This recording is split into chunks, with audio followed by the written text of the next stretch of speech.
So we are on day 2 at SMP Stairway, demo down and build back.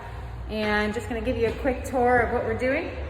So we spent last week capping off those fire sprinkler valves to make sure that we don't have any accidents.